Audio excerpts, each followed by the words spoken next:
This is the webinar on challenges for 6G, addressing sustainable future. What is missing today?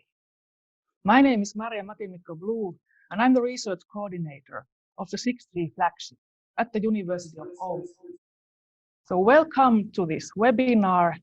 And now I would like to give you the idea that we will have 5 presentations regarding the sustainable 6G. We will be introducing our new white paper on 6G drivers and the United Nations Sustainable Development Goals. And first I would like to give the floor to the director of the Scientific Advisory Board of 6G flagship, Dr. Ian Opperman. Ian, are you there? Hello, Sydney. It's always the lesson we will learn, or the sentence we will remember from this period is you are on mute. Thank you, Marja. Kiitos. Welcome, everybody. It is my great pleasure to be talking to you from Sydney, Australia. The 6G flagship is a truly international activity, founded in Finland just over 2 years ago with international collaborations in Europe and with many other countries. This particular white paper around the UN Sustainability Goals is an interesting way to get started, to think about what we're trying to achieve.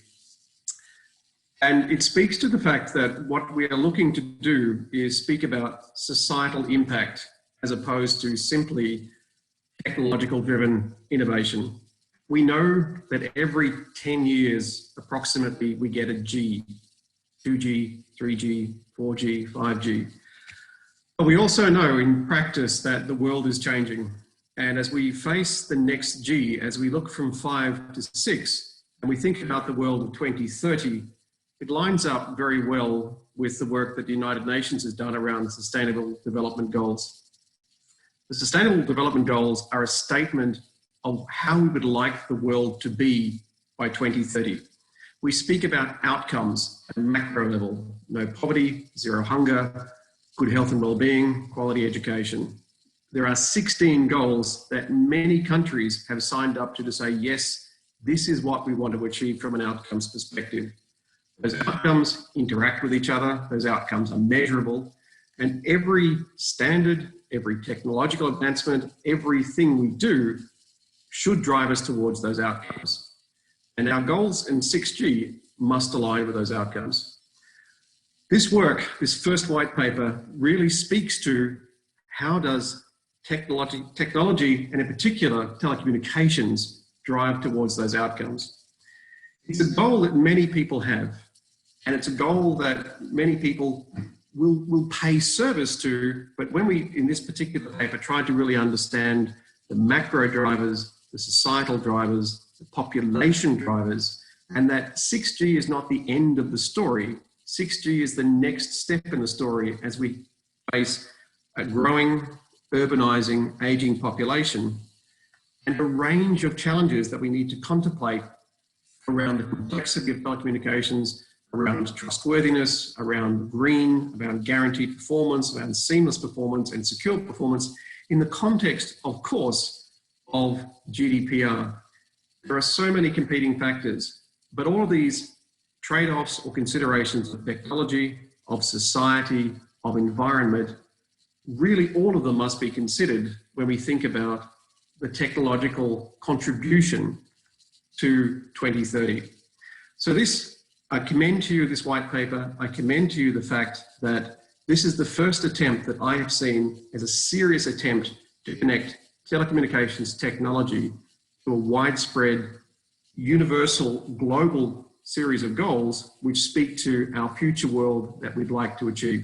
Thank you very much for joining us today. Marja, thank you very much for arranging this session, and thank you very much for including such an international audience in this white paper.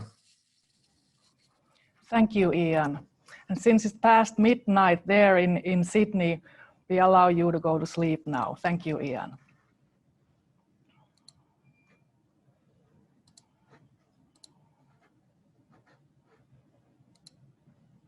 And then today's presentations will be, first, I will give you a very brief overview of our very recent 6G white papers.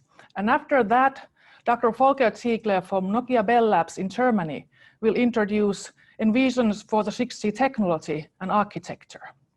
And after that, we will have Dr. Josef Noll from Norway introducing really interesting practical cases where he has been working with his team to help to connect the unconnected. And after that, we will have Professor Marianne Kinnula introducing megatrends shaping sustainable 6G. She is from the University of Oulu. And then the final presentation will be given by Dr. Panos Kostakos from the University of Oulu, and he will be introducing the novel linking between the 6G and the UN SDGs that we developed within this white paper expert group. So, many of you are aware of the world's first 6G research program. It is the 6G flagship. And there we do research on selected key research areas. We started this activity in Finland already 2 years ago in 2018. And as a result of the first results of this activity, about a year ago in September, we published the world's first 6G white paper, introducing the visions for 6G. And that was done as a collaborative effort with 70 international experts that gathered together in the Finnish Lapland in 2019.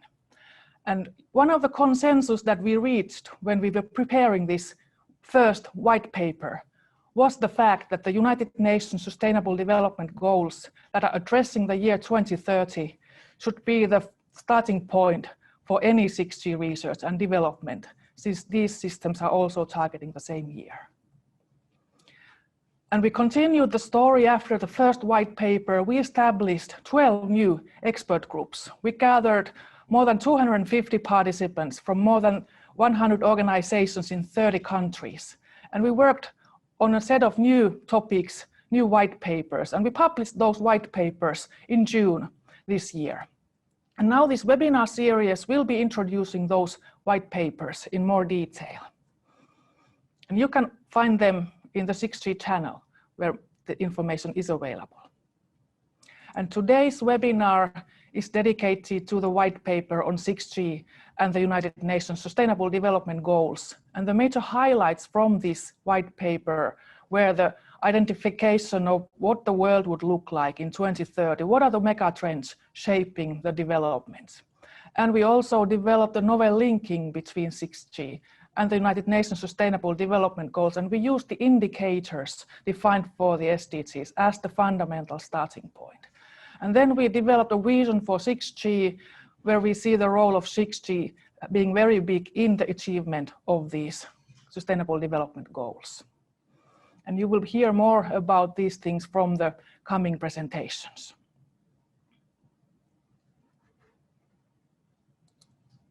So next, I would like to give the floor to Dr. Volker Ziegler from Nokia Bell Labs. Yeah, thank you, Marja.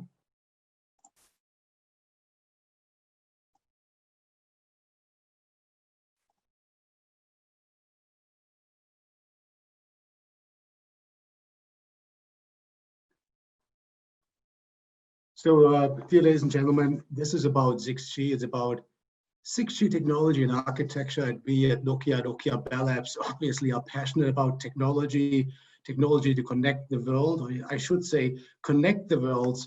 But let's be clear.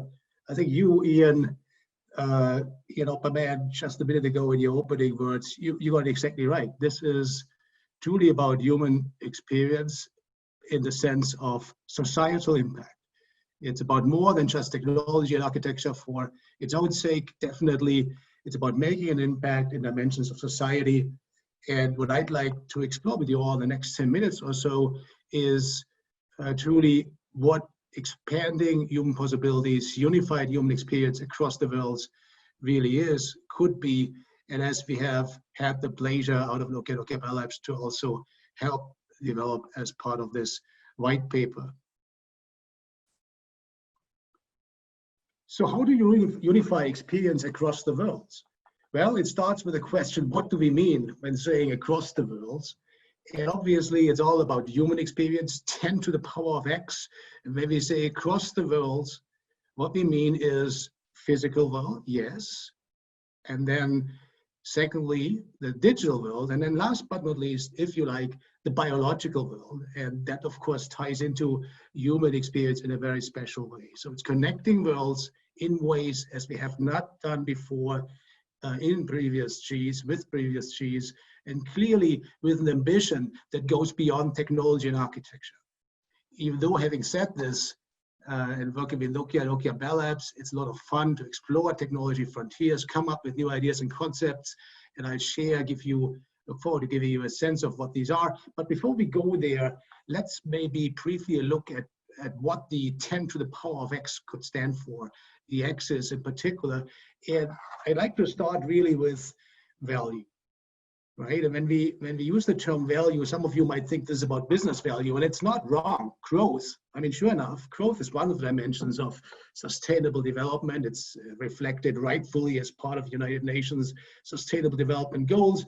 But what we think at Nokia Bell Labs, what value truly is about is benefit to society and mankind. And in particular, when you look at 6G, and we'll discuss this a little bit more, and the relevance of AI and machine learning, artificial intelligence, machine learning, we need to make sure that prevent these systems from acting in ways not in line with human values. I think that's why value is a very important dimension here. The next dimension probably would be sense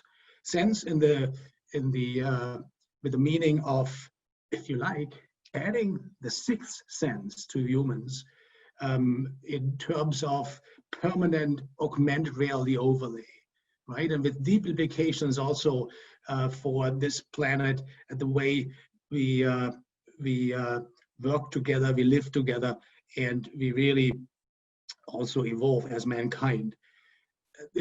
Intent, another key dimension here, and I think it's kind of self-explanatory, and of course it links powerfully also into technology and software concepts.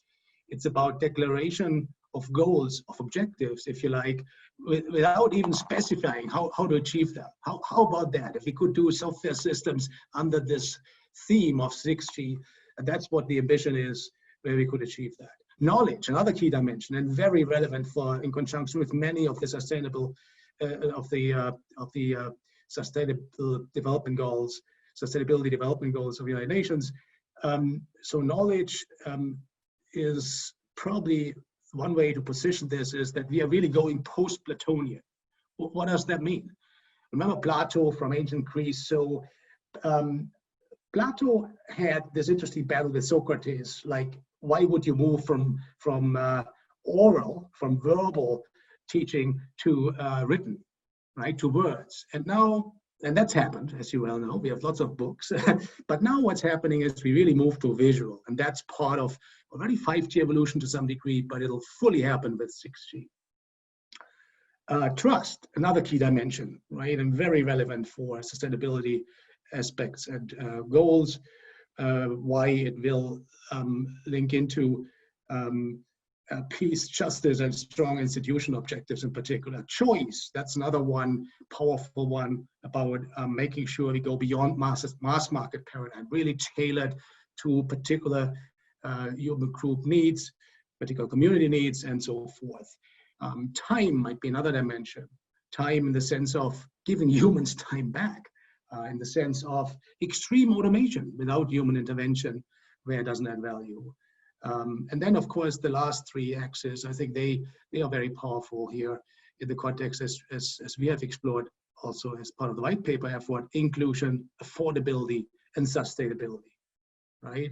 So reducing inequality, one of the key goals of the United Nations, rightfully, making sure all these services are affordable, meaning decoupling growth from cost, and then sustainability, of course, in all its various flavors as enabled by 6G, in the sense particularly also of energy efficiency, and lots of secondary impact also by empowering humans and industries to be more power efficient, energy efficient. And all of this, what you see on the right-hand side, empowered by key elements of technology and very powerful elements, namely knowledge systems, and this ties into AI/ML as already explored, and new ways of truly managing data and information, Of course, with a strong notion of privacy and trust, as already mentioned. Ubiquitous compute, so this ties into this whole notion of going heterogeneous cloud, distributed cloud, very powerful compute paradigm, increasingly move what we call to the edge, and therefore also in conjunction with a variety of sub-networks tailored to special needs, special community needs, and/or industry need. And then another very powerful theme of technology and architecture is the one of sensing and actuation. So this also goes clearly way beyond 5G in the sense that we would actually design systems that would both sense and allow us to communicate and actuate based on these data. And then last but not least, it's also about the human experience in the dimension, a very real dimension, like how do we interact with machines and how do we stay in control and in line with the human experience X dimensions as just now discussed.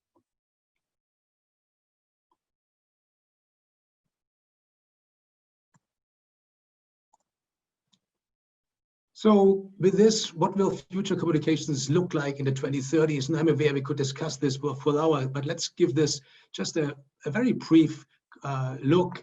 And I'd like to briefly make you aware as to what these some key dimensions or scenarios of usage might be in the 2030s coming up. And probably the first interesting dimension, remember, connecting new worlds, would be in conjunction with digital worlds.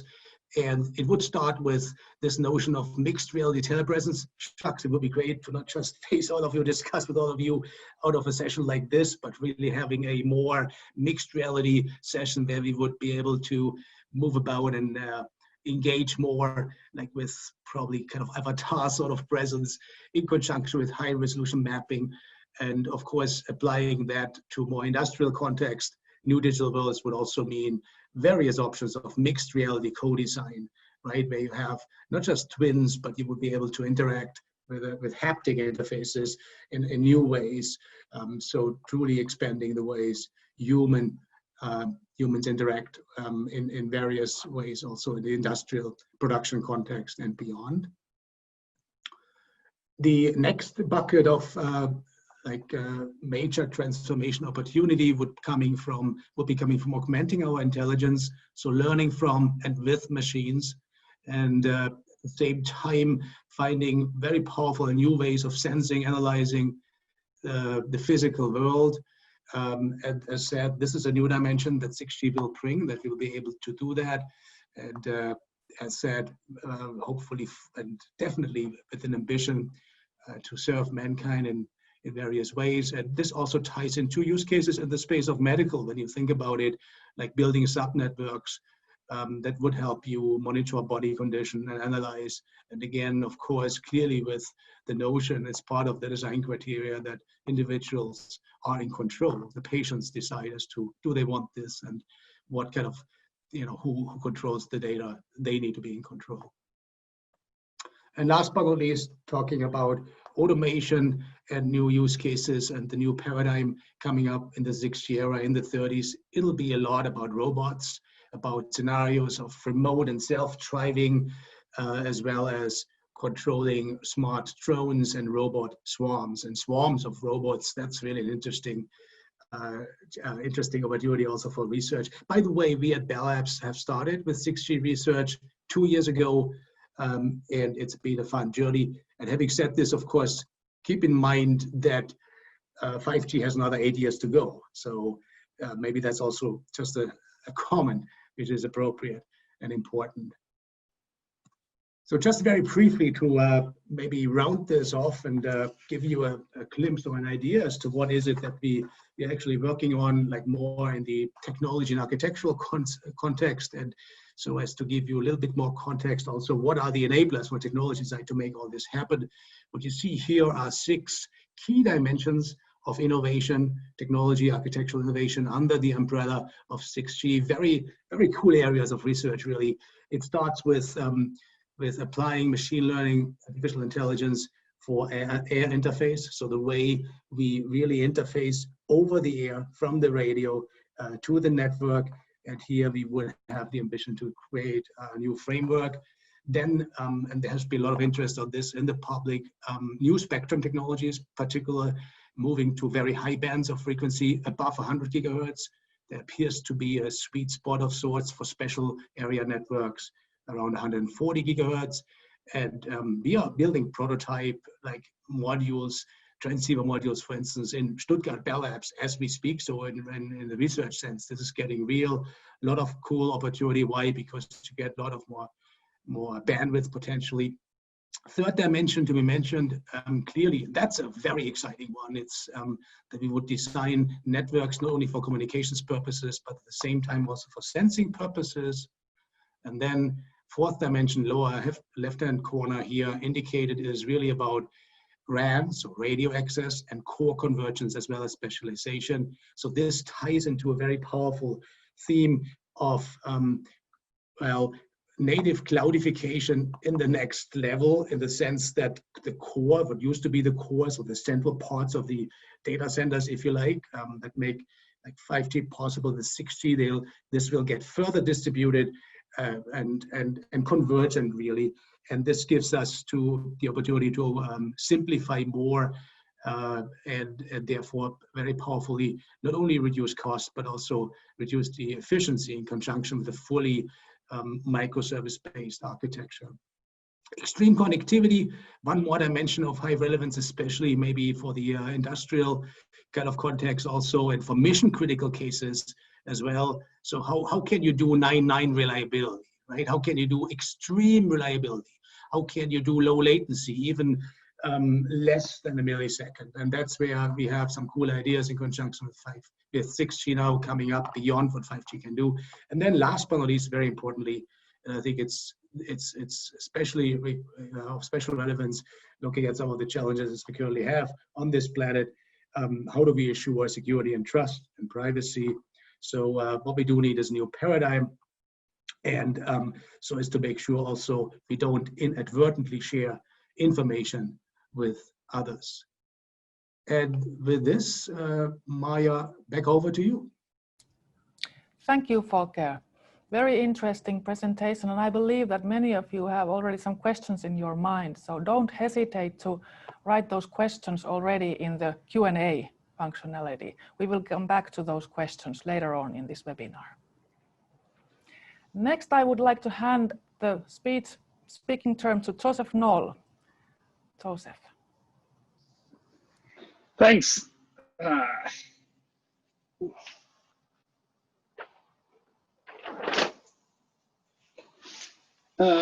Thanks for all the introduction, and thanks, Volker, for setting the scene with the security, privacy, and trust in our networks, and for IAN to really say we are approaching to connect the 8 million people of the world, because the reality which I see on the ground is something different, and that is what I want to bring forward to each and every one of us.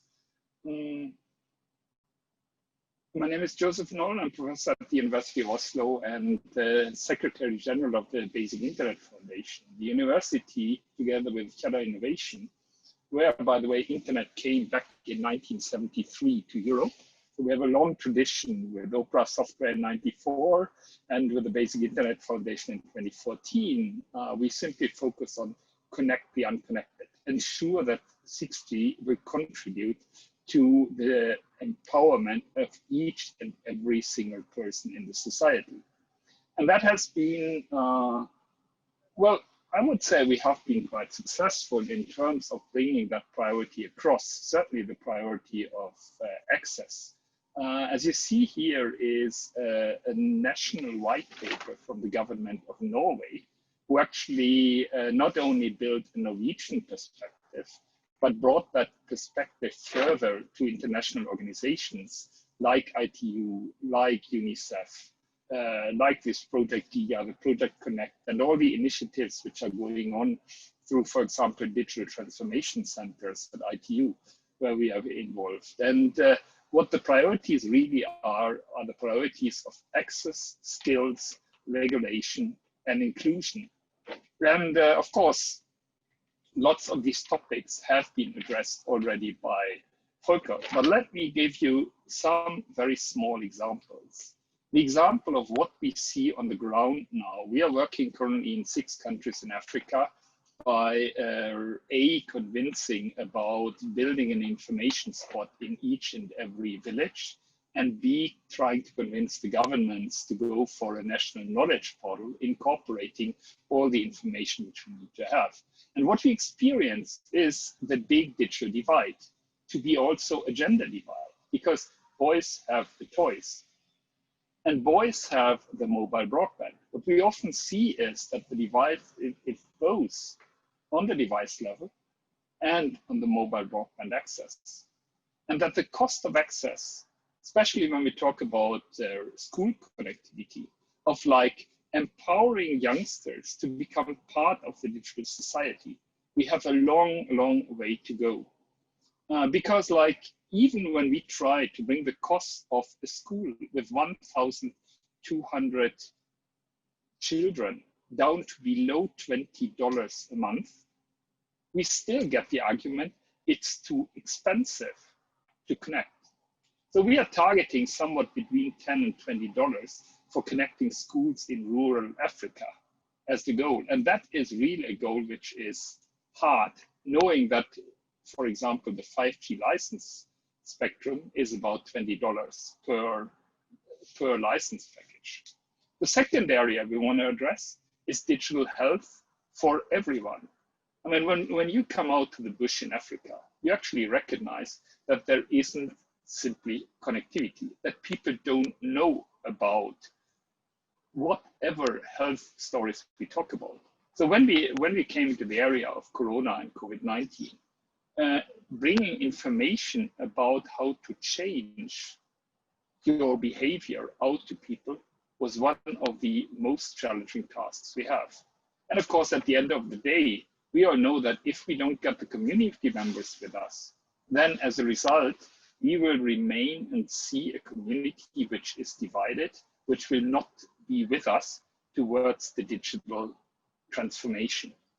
So for those of you who like, follow the link from the Norwegian government. It's a very interesting report to read. The reason why I bring that report out is simply to give you an example of what we do out there in the field. So we take again the story of the access, and we do simple. I mean, it's nothing. It's just very easy. Put a big mast on, put a directive antenna on top. You gain 18 dB. You reach out to more than 20 kilometers. So I had this wonderful example from my Maasai chief of one of the local communities, who is 22 kilometers away from a base station. And he had a smartphone. He had thrown his weapon away, replaced it by a smartphone, because he recognized the power of information. And I said, my dear friend, you don't have a network anywhere close to here. The network which I found is like 13 kilometers away from here. And said, yes, you are absolutely right. But once in a week, I come to a place where I can hold my smartphone in the air and where I can get access to have my WhatsApp getting out. So we need to think about a paradigm shift also when it comes to regulations. And that is where we jump in with a freemium model. And the freemium model which we actually talk about is the free access to information. And we have it already in Finland, in Norway, in lots of countries where at the end of the day, voice and SMS are giving for free. And the only thing you pay is for a broadband package. And what we are now claiming is that the access to information, being text and pictures, should be free for everyone. Same as we have on the road, where we say, okay, someone has to build the road. That will be the telecom operators. And there will be enough business cases to make that happening. But then when you are just out of the text and pictures, then this information should be free for everyone. So having said that, we are also promoting a national knowledge portal simply to empower the societies and get like health information out to the people on the ground. And I want to build the very basics of all the SDGs. We worked a lot with our government here in Norway to actually see that like industries, target 9.9c is the affordable access to information And when I hear numbers where like GSMA had in 2015 a statement of saying that 79% of the people don't have access to broadband because they're either not connected, some 20%, or they only have 2G, some 59%. And then in spring this year, in May, I talked to Vodacom in Tanzania. And Vodacom told me, you know, Joseph, reality in Tanzania, 75 to 80% of all our connections are still 2G based. 75 to 80%. That means just a little bit more than 20% of connections are 3G or 4G based. So we have a long way to go to build actually architectures where people can access information. That is the target 9C. The other target 1610 is the target for ensuring public access to information with a very dedicated indicator 1610.2 saying that contribute and adapt, that countries commit themselves to guarantee access or public access to information. And these are the things where we actually need to ask ourselves, is it enough that we go for cheaper smartphones when the trends are that the next iPhone will certainly kick the 1,500 euro domain? So having said that, we promote that internet Lite for all, for health information, for education, for gender equality, and for empowering the society is one of the ways we need to look at when we come to 6G. And I want to conclude with the last picture in saying that we are there already. We have like the full WAP experience, which is the normal WAP address. And we have lightweight protocols like the AMP protocol, formerly called Accelerated Mobile Pages. And these ones allow us already to go that way. So 2 takeaways. One is our research shouldn't only look at the top of the pyramid, but we should really focus on how we get everyone in the bottom of the pyramid to become part of the digital society. And second, it's not only the question about technology, it's also the question of businesses, and it's the question of policies. And by that, I give the screen back to Maya. Thanks for letting me contribute. Thank you, Josef. And if you have questions regarding the presentations, feel free to write them down in the Q&A.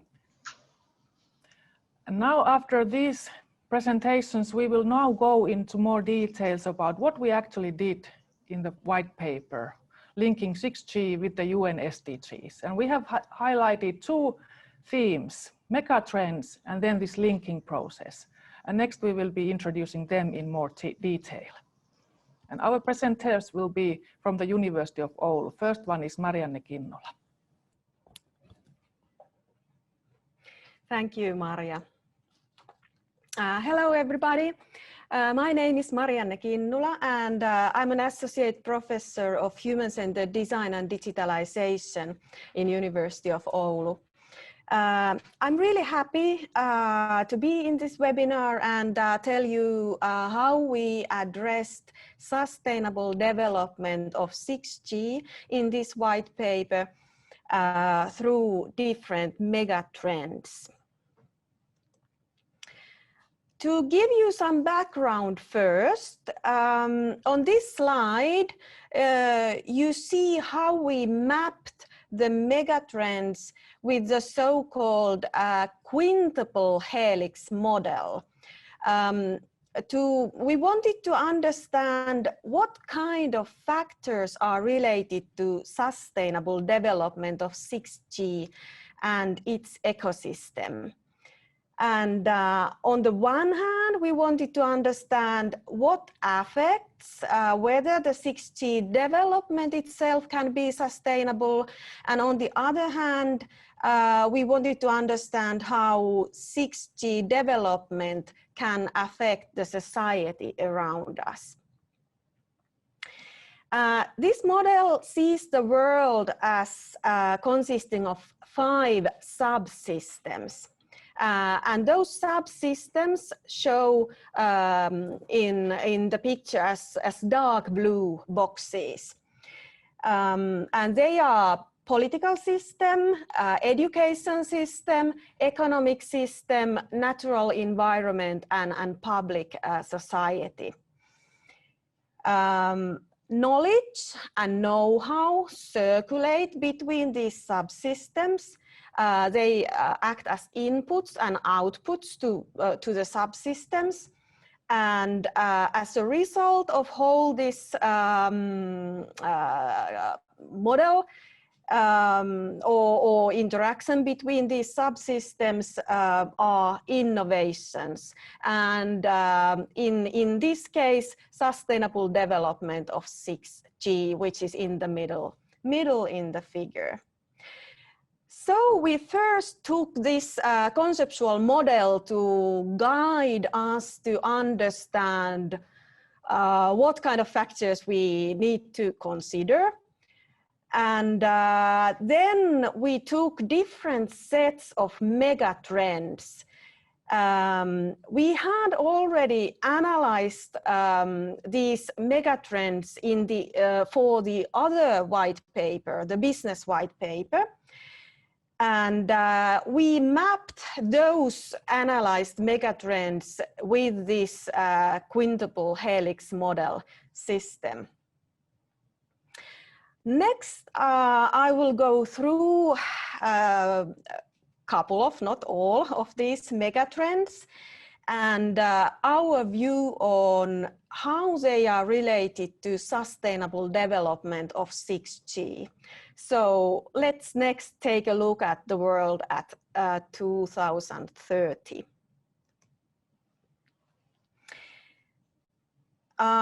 Let's start from the natural environment. There is a need for ecological reconstruction, as that is, well, as we all know, that is currently probably the biggest worry in the whole world. And it cannot be left out when we talk about sustainability. With 6G, obviously, it means that we need to consider use of sustainable materials in technology when we consider new technology. We also expect future products and technologies that innovate to zero. And that is something where 6G can have positive impact on the environment through increased efficiency and improved environmental performance. We also expect that smart grids become common and they serve as a layer between humans and natural environments. Let's hop next to the political system and the strengthening of relational power.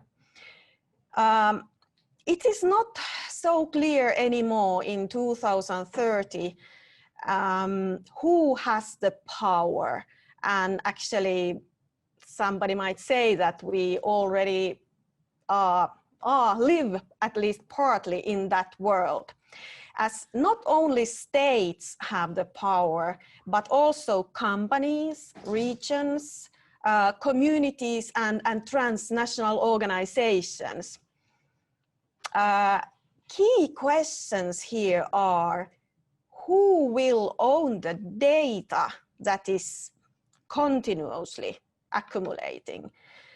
Who will get to decide on technology that we use?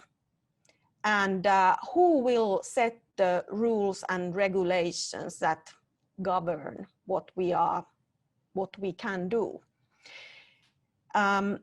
Wireless spectrum politics and spectrum management will become more complex, as there is an increasing variety of actors on the playfield, and spectrum regulation is used nationally for gaining competitive advantage in 2030. Next, related to the education system, there's a huge pressure to the education system to provide equal opportunities to all. The population in some countries, it's growing hugely. And on the other hand, in some countries where there is not such a population growth, the population is all the time more diverse. There are different people with different backgrounds, different opportunities, different habits, and the education system has to apply to that. There will be new technological innovations that we are not even able to foresee yet. And academia here is crucially important as it provides both education as well as groundbreaking research. With the economic system then, the key question here is that should we consider environment only as a resource, or should the economy aim to improve the state of the environment? Sharing economy and circular economy provide very interesting possibilities for new technology development, but also they create pressure for using existing resources and processes. Edge and extreme edge and users supporting shared information processing make different kinds of rich service positioning platforms possible, and also open business opportunities. Finally, with the public system, the central trend is that technology will become embedded enabler in everything. It is part of the society and everyday life in 2030, even more than it is now. 6G will help in creating the sense of community between people, and the world will feel even smaller than it feels now. 90% of people will be able to read and have access to the internet, and this trend will involve mobile technology. In 2030, 6G acts as a very an enabler for very sophisticated products and systems that will make people's lives easier and provide convenience to us because everything will be automated. And this will happen through IoT devices and sensors controlled by AI. And those will be an integrated part of environment once 6G technology has penetrated most parts of the world.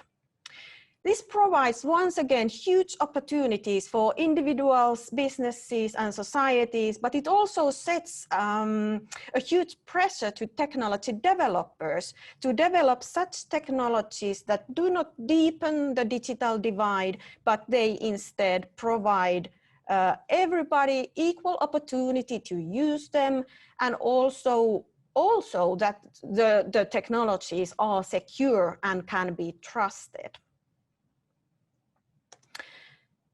Okay, this is just a quick look to our analysis of megatrends and how they affect sustainable development of 6G. So there are more details in the white paper itself. The most important thing that I would like you to remember of this presentation is that technology development does not happen in the vacuum. And there are many things that 6G development has impact in the society, and also many issues that drive and guide 6G development. Technology developers have power to change the world, and we need to be aware of that. So we have a responsibility and we need to aim to change the world for good. I will give now way to the next speaker. Thank you. Thank you, Marianne, very much. I can fully agree with the concluding remarks. And our next speaker will be Panos Kostakos, and he will introduce our linking between 6G and the UN SDGs. Well, thank you, Maria, and I would like to also thank the previous speakers for their excellent presentations. My name is Panos Kostakos, and I'm a postdoctoral researcher at the Center for Ubiquitous Computing. 6G is an amazing topic because I have a multidisciplinary background in both applied computing, but also in criminology. So it's a really nice setting for me to apply my knowledge from two different domains. I know that some of you have read the white paper, and others will go ahead and read it after the webinar. So what I would like to do today is to just very briefly answer three key questions. So the why, the what, and the how. Why is it important to link 6G with the UN goals? What have we done in the white paper to address this? And of course, how you can reuse the work we've done and the framework we have developed in the white paper in your own work. So these are the kind of 3 points that I would like to very briefly cover. Now, regarding the why question, now if we look back in the past 30 years, we've seen that the international system has been up against a plethora of existential threats and challenges. And the list, unfortunately, is quite long. It ranges from irregular migration, poverty, the environment, financial crisis, terrorism, war, crime, organized crime, cybercrime nowadays seems to be very important, and also epidemics, as we all know. So all these threats, they have a common denominator, which is they are global in their nature. And what do we mean by global is that they have very strong local manifestations, but to address them, you have to go to the global level. You need global solutions, so a global dialogue. Unfortunately, we know from experience that when states face crises, so when the crisis strikes, we've seen that institutions and states, governments, local communities, they tend to become more reluctant and more introvert. And they tend to fall back on their primordial instincts, because states do have these instincts. And as a result of that, they often fail to follow through the global commitments. Now, that's a paradox that creates a negative feedback loop. So on the one hand, we have these global challenges requiring global solutions. But on the other hand, states retract back to their own roots and to their own communities and tend to ignore their global commitments. Now, to escape this spiral of death, this feedback loop, what we need is tools that will enable international actors to perform the duties in the global arena. So the UN Sustainable Development Goals is exactly that, is a tool that helps states to escape their old histories, let's say their old roots, to escape this spiral of death. However, although it's an excellent tool, we strongly believe that by linking 6G to the goals, we can enable states and actors to rejuvenate their global momentum that started back in 2015. So let's go now to the how. So what have we done and how we've done it? So we started by posing different questions. And of course, the basic question is, how do we link 6G to the SDGs? And what kind of KPIs can we come up with? So this will be either novel KPIs, novel indicators, or indicators that will update the existing ones. And our method was basically to have an expert panel. We have over 40 participants. And over the course of 5 months, we had 10 virtual meetings. In addition to that, we also had expert questionnaires, and we maintained the log files so that the expert group can keep a tally of opinions developed by the experts. The output of that is a three-layer analytical framework. So this, in our view, is a tool that you can reuse in your own work, and you can come up with new indicators, or you can update existing indicators through the 6G looking glass. So the framework, it looks like that. So we have three main pillars or themes. The first theme, which again emerged from within the discussions we had in the expert group. So the first theme sees 6G as a provider of services. And this is straightforward. You have new services, and these services can steer communities towards meeting their goals and the targets. And of course, this is beyond 5G or after 5G. The second theme is 6G as an enabler of data collection.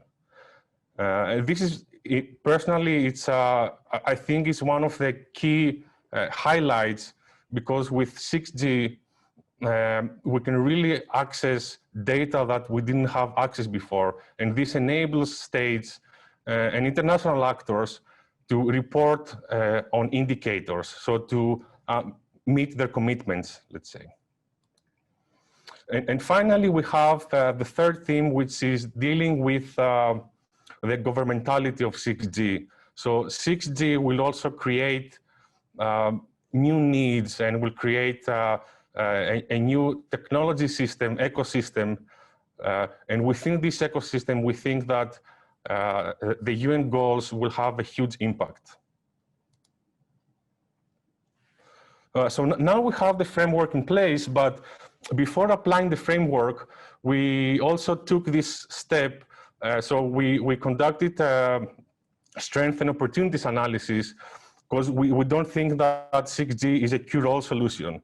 So we wanted to really narrow down the targets and the indicators that we think, as experts, will have the greatest impact. So we think that 6G will have the greatest impact. And that was a kind of straightforward exercise where you focus on a specific goal, and then you go and have a look at the target, which is set by the UN and the member states. And each target has different indicators. And what we try to do here is, on the existing indicators, we try to establish and map what the 6G can do. And then based on that, we're fairly confident that we can start applying the framework, but this time not on each target, rather on the entry points. So these are the entry points which are set out by the UN, and there are cross-cutting issues.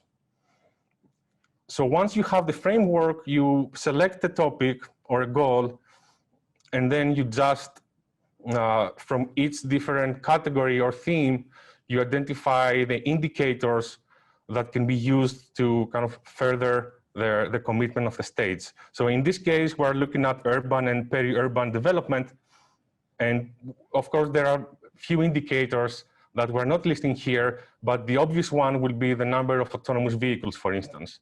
And we propose that this, in the future, can be an indicator for the nation states and for the member states. Regarding the measuring tool, there are many ways in which 6G will enable local governments and individuals to participate in this commitment. So for instance, we can measure the extent to which technologies are spread around equally between different locations.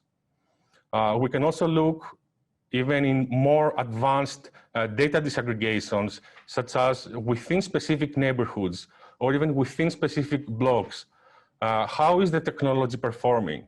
So for instance, do we have an equal spread of autonomous vehicles being used throughout a specific location or not? How is the streaming performing? Are there locations where households don't have access to streaming? So now how we do it is every few years, we do these household surveys, which are quite archaic and old, And we think that this is a way where we can improve.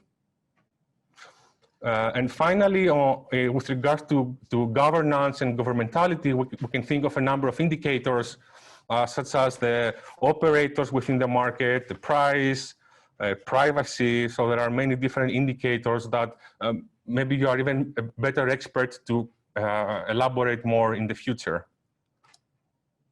So closing thoughts, why do we link 6G with the goals? So the main reason is to maintain the momentum that was developed in 2015. Panel and improvements from for the future is to include practitioners and procedural knowledge, because this is something we didn't include in this round. So this concludes the focus of my presentation, and I really hope I help you better understand what we have done, how we developed the analytical framework, and also maybe how you can use this framework to advance your own work. Thank you. Thank you, Panos, very much. So this white paper, in addition to giving already some answers, it also gives you a framework to address, that you can use to address the SDGs. So now after these presentations, it's time for the questions and answers. And we have already received a lot of questions. So let's start to go through the questions. Let's start with the first question that is addressing Volker, and it's from the 6G flagship director Matti Latva-aho. And the question is that, is the human user still the key driver for 6G? Or will it be more on machines and automated processes or applications without direct human intervention in general? Volker, please. Yeah, thank you, Marja. And Matti, this is a great question. And we at Nokia Bell Labs, we're very clear. I think most of you at the flagship, 6G flagship colleagues would agree. Humans, we need to put humans first, right? We need to put human values first. Having said this, at the same time, there's a lot of potential from 6G era, machine learning, AI in particular also. And one way to think about it is that, if we get this right, this will give us time back, right? It will take some of the burden off our back, repetitive tasks we don't really need to do as humans. And then, of course, there's this whole notion, as I try to share with you all, of connecting the worlds in new ways, right? Of truly finding ways of connecting the physical and the digital world in new ways. Still human-centric in the sense that we humans are in control and get the benefit. So when you look at, like I'm from the German South, we have a cool robotics lab in Stuttgart. And so it's about the guy who can more effectively work on a piece of equipment, and he no longer needs to touch and feel the real piece, but he does on the digital twin piece, and at the same time he gets haptic feedback as if he touched the real piece. That's the kind of thing I'm talking about. And so it enhances human experience in very real ways beyond consumer context, and also in the industrial and enterprise context. Keep in mind, that's part of UN sustainability goal as well. How do we foster growth? How do we make sure we keep evolving mankind, but putting human first, expanding human possibilities, no doubt.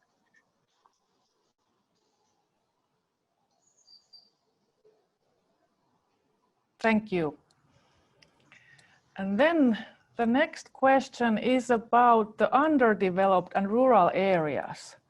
And this question is that, will they benefit from 6G, or will it create a larger digital divide among the developed and underdeveloped world? And I think Josef has something to say to this question.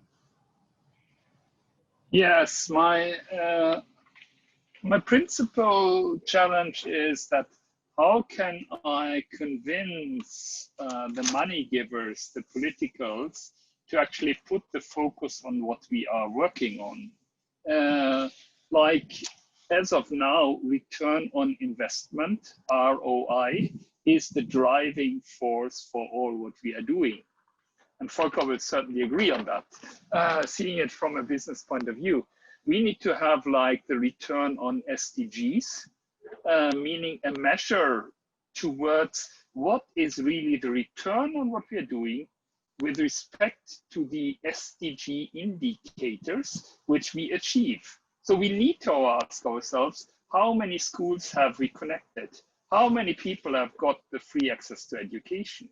And this is the political dimension, which also needs to boil down to EU funding, to national funding, where it needs to be put on the agenda. So I think it's difficult to have a unified answer. But then I'm very, very positive, like in one of the answer chats from Bokamoso Basutli. He asked me about what is really happening with the divide. And I give the example from Ethiopia, where I had a coffee with the Ministry of Education last year as part of the African Innovation Week. And then COVID-19 came, and he has simply said, okay, we put the regulation out, free access to the National Digital Library, free access to the health institutes, free access to COVID-19 information as 0 rated. So there has been this play together with technology for everyone in the society, policies, and bringing it out. Thank you. And continuing on the educational aspects, there is a question or a comment on how technology can help to educate billions of kids out of school to empower them with the basic right of education. And here I would like to ask Marianne. Thank you for this very interesting question.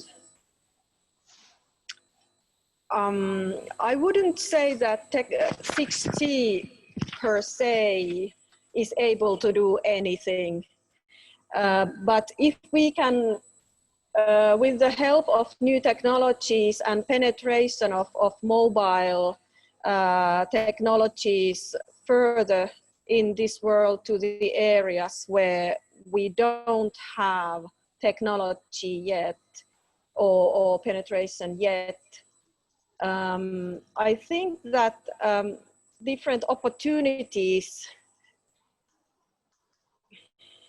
that through 6G make many kinds of such things possible that are not currently possible. So if we have technologies that use that like if we are able to innovate to 0, if sensors are cheap and we are able to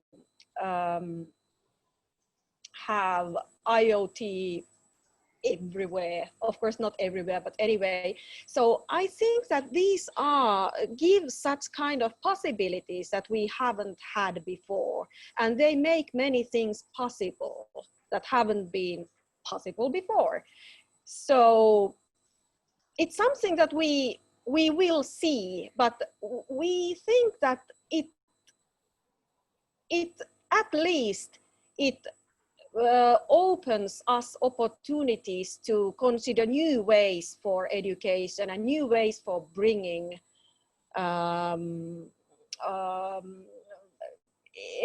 both technology and education to the people who haven't had it before.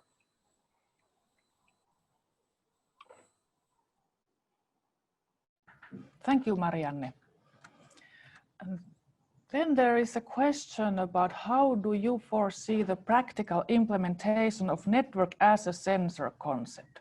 What are going to be the driving technologies and what new applications are going to be introduced? Volker, would you like to answer this question?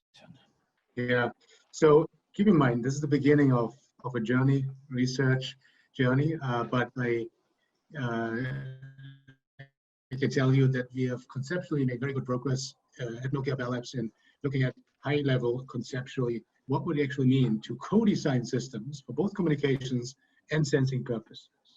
And when you look at some of the ingredients, I think one of for the radio engineers on the call, one of the interesting dimensions clearly is waveform, right? So we would be able to multiplex basically by purpose different waveform as a function of time or subband, and therefore optimize in a flexible manner in the same system for both sensing and communication purposes. So on a higher level of abstraction, it's about algorithmic optimization and without compromising the wrong way. So it's an engineer's dream to look into a question like that. But we are tackling this. And I think the other part beyond radio then, of course, links into data information architecture. Maybe just to briefly mention that as well. And that's, of course, where you would then find a lot of interesting applications, including security, right? So give you one example, you could use sensing data from the network so as to detect jammers. How about that? So many ideas like these. So innovation frontier is on. Thank you. Then there is a comment about machine learning and AI as a powerful tool to solve many problems, especially within the 6G flagship research program.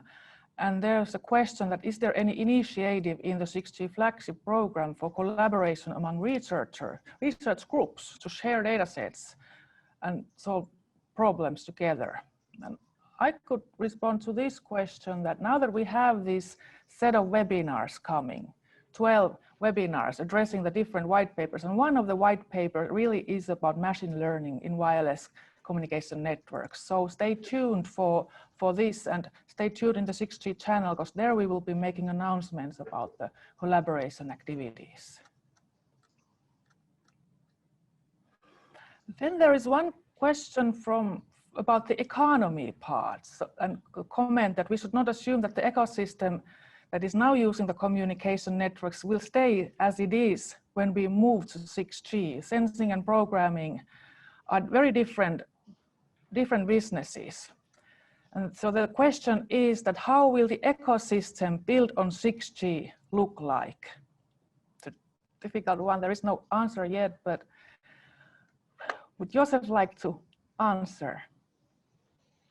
Well, the ecosystem is always a result of what I would say the demand from the society. Sometimes I really see that we have given technology the dominance to define our life. And at one point in time, we have so much technology, we also have to regain what we want to do with this technology, meaning we have to put the framework out, the regulatory framework, to actually say, what do we want to achieve for our society? So when we talk, for example, about trust in sensors, then the question is, how can we get information when sensors start to fail? When you don't want to sit in an autonomous car where you don't even have an idea that the car goes from green to crashing to red without giving you any idea what is in between. I see Volker smiling. Do you want to jump in? Yeah, this is no. It's an excellent example. I think let me jump in first at the high level. And Marja, you are right. We don't have the answers fully yet, but you know what? We need to be bold. Let's invest for the unknown. As long as, and here, Josef, I think what you just probably kicks in, as long as we get the overall set of objectives right.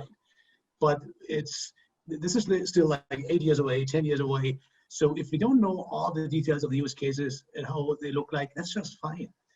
Having said this, coming back to this example of the car, Josef, it's actually, it ties nicely into one of the attributes of what I would call 6G heterogeneous cloud, which is about capability discovery. Now, you will love this, right? So imagine 2030, you're in your electric car somewhere from Drammen to Oslo, I don't know where, and you have a space scenario like the one you just described, and you would have your smartphone next to you. I mean, no, at that time you won't have smartphone anymore.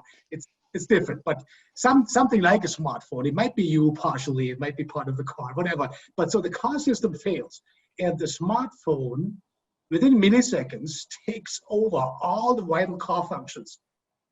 How does that sound? And that's an interesting problem statement as we have solved as part of, at least conceptually, right? As part of the research envelope in conjunction with 6G era cloud infrastructure. And I think it's a good example because it's a powerful way of illustrating what use case could be about. And maybe it's a stupid one, but there might be many more that we don't even think of today. And we should invest, build platform technology readiness so that we can evolve and exploit in line with the higher objectives, expanding human possibilities, unifying experience, including the underserved, connecting the unconnected. Of course, that's the ambition. You had a very interesting point there, saying that the trust, I mean, at the end of the day, yes, we still want to have a device which is more trustful than the, let's say, the environment around us, which sometimes is not that trustworthy. And that gives us a big challenge to actually map our feeling of trust into an electronic world. And then saying that, okay, if my environment becomes hostile, if I get attacked on my personal area, how can I still protect my personal area to still make the decisions which are necessary to make to bring me to the goals I want to do? We talk a lot about these days about monitoring Wi-Fi and mobile networks to actually find out where the threats to these networks are. And that is what I think is one of the most dominating research topics, also for the network as a sensor and for the future devices. And the 6G business ecosystem, it's really something that we don't know what it will look like. But one of the expert groups was addressing the business of 6G, and the findings of that group will be presented in a webinar 2 weeks from now. So there you will see some alternative scenarios for the future business towards 2030. There's another question to Josef about the current mode of operations to connect also the lower parts of the pyramid. How do you make sure that no one is left behind in the development? What sort of governance models would be needed? The governance models, that's a big theme. Josef. Yeah, it's a very big theme, and I'm thankful to live in the Nordics. I'm German by origin, and then I ended up in the Nordics. And of course, when you then come into this inclusive Nordics, our Finnish friend know all about it. You get this feeling of what our government is much more of a servant as compared to Africa, where if you are in the government, you're just there for earning money and making money. So this step of getting this step back and saying that how can we set the regulatory framework to actually ensure that the services we create will actually reach out to everyone. That is a job for politicians. And so I'm happy that the Norwegian government, once they only had this Norwegian document, translated it to English and brought it out to the United Nations, to Guterres. And I know that our state president, Erna Solberg, is like the leader of together with Ghana's president, the leader of the advocacy group for the SDGs. So we have a very tight collaboration there to influence with knowledge the government to make the right decisions for saying what is the regular framework such that 6G also can tackle the digital inclusion. Thank you. Then there is a question for Panos. Do you believe that antitrust rules might strengthen the link between 6G and SDGs as a limit to data concentration, for example? Yeah, that's a great question, by the way. So our analytical framework, so the third layer of the analytical framework provides the background for understanding how regulation about 6G should develop in the future. So antitrust law is basically related to financial crime, white collar crime, and businesses that kind of rig the market in order to rip off profits. So it has to do a lot about healthy competition. And if you don't have competition, healthy competition within the market, so if the market is rigged, then you don't have the results that you should have. And we can see, so in a local level, this will be translated in terms of startups. So the startups will not have a healthy environment to develop. At the national level, maybe the government will pay will invest more money because the market is not transparent or there is not enough competition to drive down the prices. So this is the in terms of government and how the markets will be regulated, which is 100% the job of the state. But in terms of more technical, if we look at the problem from a more technical perspective, 6G will bring new technologies that will help us develop tools for, let's say, data retrieval, for data collection, for cross-referencing different databases.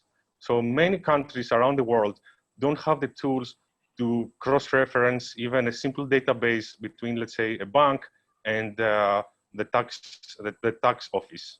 So 6G will not only provide the services, but will go well beyond that to make sure that the specific regulations and the specific, let's say, indicators are in place. So once the indicator is in place, then the governments and the states should take notice of that indicator and should do their best to meet what it has been promised.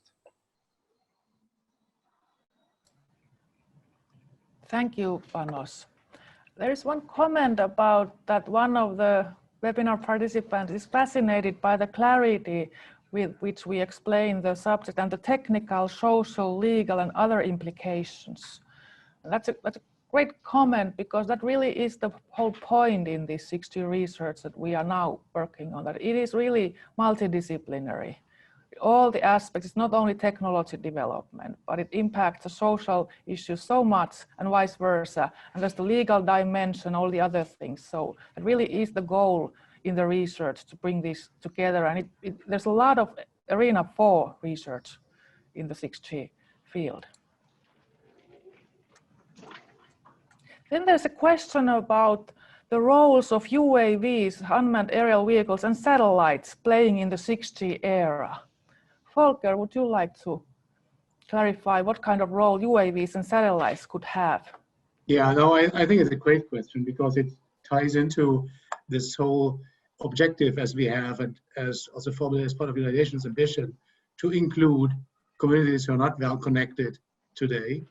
And satellite, and especially now with the change of satellite paradigm, namely moving to these small shoebox size satellites and thousands of them, of course, we have a lot of opportunity in conjunction with 6G to leverage that. What do I mean by this? I mean building what we call mesh networks, multi-connected networks, and therefore satellite and high altitude platforms, HAPs, even balloons. Currently, even we do some piloting with balloons. It works in rural Africa, places like Kenya as an example, also Peru. You can use these to provide connectivity to places that are otherwise not connected or not well connected, and as part of, as said, an analytical concept of 5G evolution, and especially also 6G. And I think it's a great example of technology evolution that at the same time ties into benefit of scale. I think that's the other aspect. So as to make sure, I think today what's holding us back sometimes is the prohibitive cost of satellite connection. And with the new paradigm, that's what I just described in technology terms, moving to shoebox satellites and thousands of them. This may change. It may be more affordable. And by the way, also, you'll see more bandwidth coming thanks to the many more satellites in space. Josef, you're looking skeptical. You want to comment? No, well, you know, in Kenya, we both have our balloon story, but we also have the which I think is a fantastic story to bring the question about connecting the unconnected out. But when I see the studies by Ericsson, then I clearly see that we may have 30% of the areas where we need balloons or other technologies. For most of the other areas, radio lines and let's say pseudo fiber would still be the ones which help us to bring connectivity out.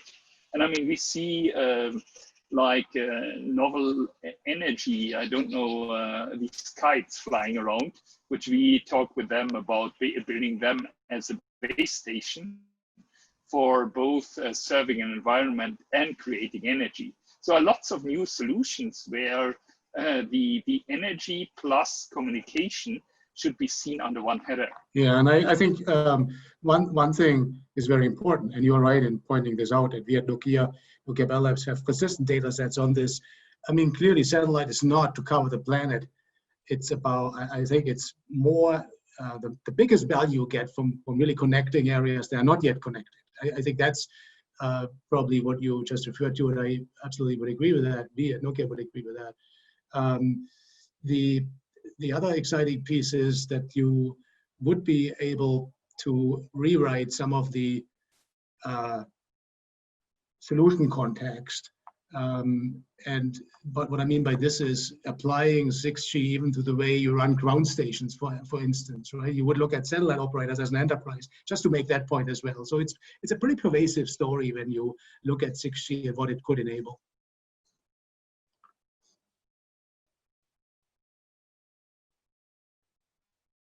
Thank you. Then there's one question and comment about the timescales and timings. And now that we have realized that the SDGs target the year 2030, and so do the 6G systems. But at the same time, the 6G will only be in the start of the deployment then, while that year really is the goal for the achievement of the SDGs. So there is a question regarding this, that it seems like the 6G really should be aiming at SDG plus, what comes after the SDGs or their evolutions. So have you thought about that? I can say that in the expert groups, we did not really talk about that so much, but we started to draft the indicators. We started to go through what kind of indicators there should be for the development of the 6G systems, the current ICT-related indicators in the SDG framework. There are only 7 of those, and they are quite high-level things. So definitely there is room for change. Josef, would you like to continue on this? I would say that what we've often seen is like beyond 4G has driven 4G. Beyond 5G is driving the 5G development. So when we now put the requirements out for 6G, we will see the immediate implication on the 5G implementations. So yes, my answer is that we should put out these requirements because they will have an influence on how the world is developing. And frankly speaking, I don't believe that we will have answered all the SDGs by 2030. I give you an example. The affordable internet, affordable access to internet was already a 2020 goal. We didn't reach it as the Millennium Goal. So we then put it in as the goal, as the target 9C for the 2030 SDGs. And the same will happen then also. Then of course the SDGs will be revisited when we come close to 2030. And I guess some of the points which we have, connectivity, inclusion, trust, they will be even more dominant. I want the last short statement I want to make is when you really read each word of the SDGs, there is only one time where internet is mentioned, and that is in the 9C. There is never in the whole document there is any mentioning of IoT, nor cloud, nor all the technology terms. So from some point of view, we technologies have failed to actually talk about which potential is in the things we develop for 6G and how they can actually contribute to these goals. I get excited. Sorry for that. Thank you, Josef. Really the role of the whole ICT field in the achievement of the SDGs, it's really important. Time is running and there's time only for one final question, and that will be about the infrastructure. So will there be a new significantly larger infrastructure layer required to put in place for 6G implementation, like setting up many micro antennas for MIMO in 5G? Volker. All right, so it's this is about opportunity to do research, and ultimately it's about evolving infrastructure. It's not, when you look at Josef just mentioned cloud, right? So what we foresee is a little bit of a change in the way we distribute. We build clouds, we make them more powerful, but it's not like you would need to completely rethink some of the existing data centers and locations, especially when you look at communication infrastructure today. And that's what's happening. Even with edge cloud deployments, we typically reuse locations and evolve. And by the way, what service providers and also industry customers typically enjoy and like is if we have a seamless path of upgrade by means of software. On the radio end, I think that's an interesting question, and I know there's a lot of concern with some stakeholders. Let's be clear, once we move to new frequency bands, you typically then need to think about how do you integrate the new antennas needed, right? But when you look at these very high frequencies that we are talking about specialized subnetworks. We are talking indoor scenarios in a factory, for instance. And so this is not about covering all of Sweden or Germany or Finland. It's rather a specialized area, and that's where you would also then see these new antennas deployed. I think that's very important to keep in mind. But at the same time, having said this, these new systems, 6G era systems, will then provide you, in conjunction with these new antenna systems, I mean, powerful performance attributes as today we don't have in terms of latency and reliability.